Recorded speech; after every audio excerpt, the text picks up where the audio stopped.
Let's talk about this, how not to be a pushover when you're recreating your SP.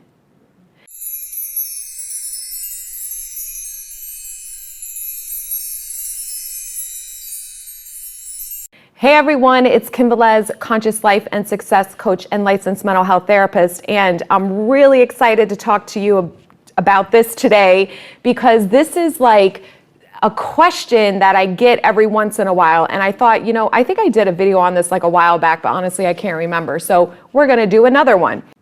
So before we dive in, you know what I'm gonna say. If you need more support than just my YouTube videos, then I do have paid email coaching. I also have a paid Facebook group, which is $30 a month, where I show up in there live twice a week doing Q&As and just kind of challenges and rants and fun things. And then I also have one-on-one coaching as well as group. All the info is in the links below. I do have my How to Manifest Your SP Back and Keep Them for Good course online. So if you're interested, you can find all the details below. So let's talk about this. When you're manifesting or recreating a new version of people in your life, it does not mean to be a pushover. It does not mean that you are a doormat. It does not mean that you allow some bullshit to, that you get to entertain and have to deal with some disrespect or less than deserving treatment. Hell no, fuck that, do not do that. So the thing is this, is we have to understand something. Since these people are only reflections of you, us, right?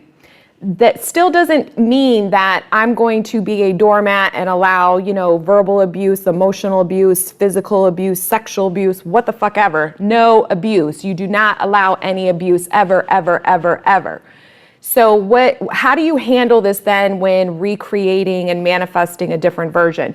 First and foremost, you always put yourself first. Always, always, always.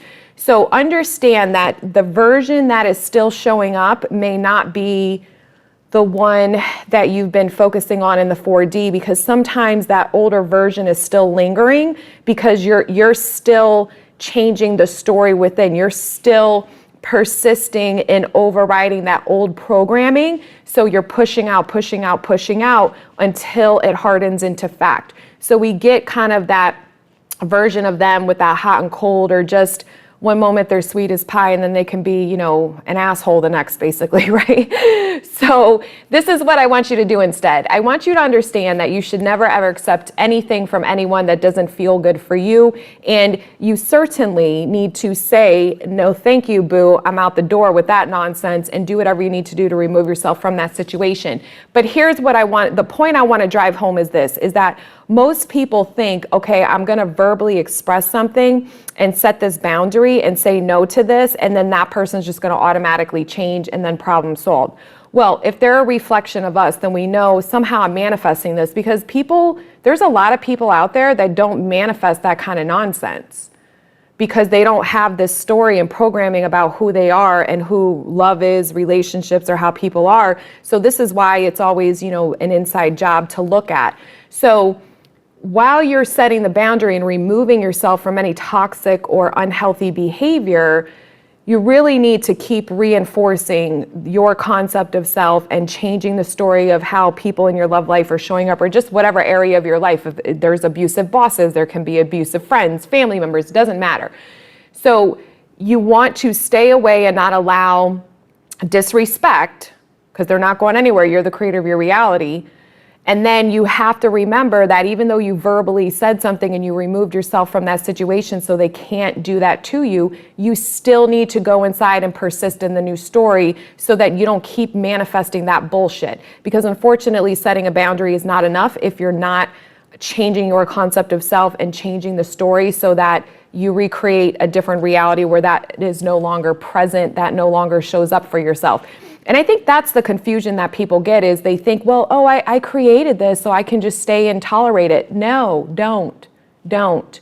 Because if you do, then what that means is that you're not valuing you, and there's a story in your mind that says this treatment is okay, this treatment is acceptable, this is what I'm okay with.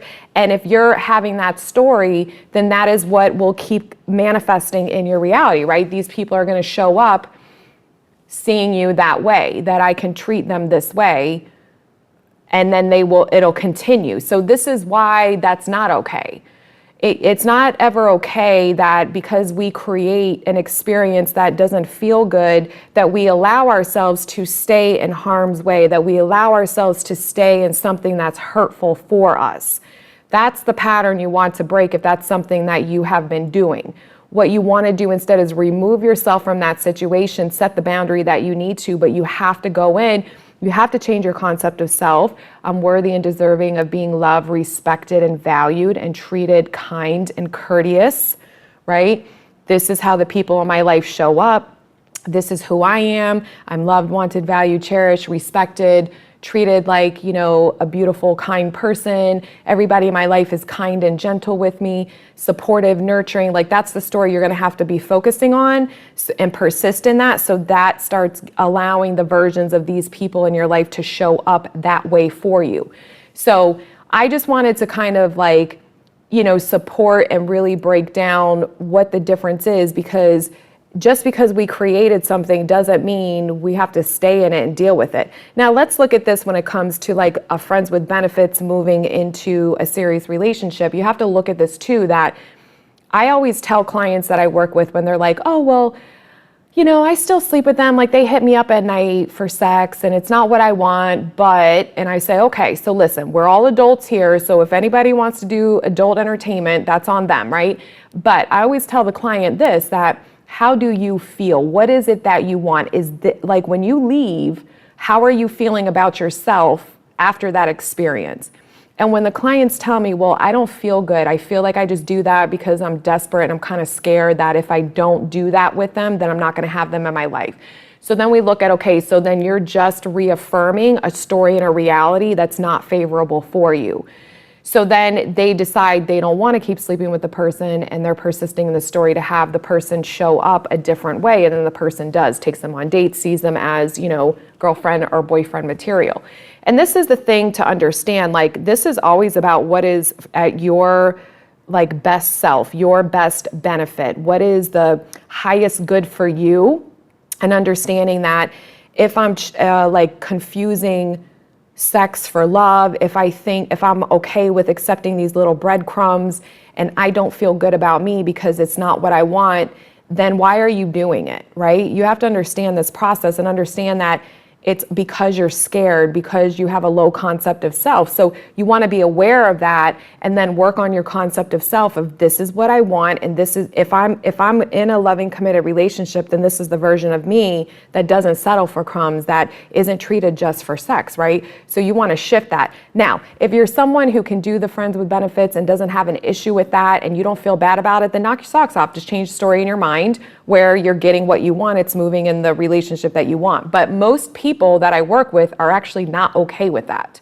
And they're just doing it because they feel lonely, desperate, and they're scared if they say no, that this person's going to leave their life. So that is not a story and a reality that you want to keep reaffirming. And that's what this whole game is about, is really understanding that you're the creator of your reality, so you can have any experience that you want. You just have to change the story and persist in it. So if that's not good for you, then don't do it. That's really what it boils down to. You're not going to lose anything unless you decide and say you're going to lose something. Because no one's going to go anywhere, and then you don't even allow them to be a new version, right? If you keep being the same version of you and you keep doing the same thing and you're not changing the story in your mind and focusing on what it is that you want, then how can it recreate itself? So I just wanted to share this and have people kind of think about it and understand that you always need to put yourself first. You always need to focus on your concept of self. That's your highest good. That is you being the version who has what they want and is the kind of person you want to be and how you want to feel in this reality, right? And also how you want people to show up for you and what you want from this person, and understand that during that process, as they're recreating and coming into this new reality, I do not have to accept any substandard treatment if I don't want to. If it doesn't feel good for me, then I say, no, thank you. And I keep going in my story and persisting in the story that feels good, knowing that this person will show up that way. And that's all there is to it. Seriously, it's really that easy. And I hope you found this video helpful. Please like, share, and subscribe if you did, and I will see you in the next one. Bye.